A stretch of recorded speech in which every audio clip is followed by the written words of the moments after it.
Are you wondering how to build a strong foundation in coding? Today I'm going to share some tips on how to develop solid coding skills that will set you up for success in the tech world. Keep watching. First, let's talk about why a strong foundation is important. Just like building a house, you need a solid base to support everything else. In coding, a strong foundation means understanding the basics and having the skills to tackle more complex projects. How you can do this? The key is to focus on learning and mastering the fundamentals. Think about it. Every great coder started with the basics. By mastering the core concepts, you will be able to build on them and create amazing projects. Don't rush through the fundamentals. Take the time to understand and practice them. So how can you build a strong coding foundation? I gathered some tips and I'm gonna share them with you for free. Learn the basics. Focus on understanding the core concepts of programming, such as variables, loops, functions, data structures. These are the building blocks of coding. Tip number 2, practice regularly.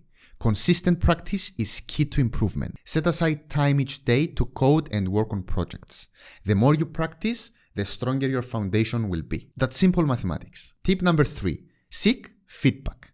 Connect with experienced developers and ask for feedback on your code. Learning from others can help you improve and refine your skills. Remember that building a strong foundation takes time and effort. Stay patient, keep practicing, and embrace the learning process. And this might sound cliché, but the most important is the journey and not the destination. With a solid base, you will be ready to tackle any coding challenge and achieve your goals. And as Confucius once said, it doesn't matter how slowly you go, as long as you do not stop. Thanks for watching, and if you found this video helpful, don't forget to like, share, and subscribe. I'm Pete, and I'll see you on the next one.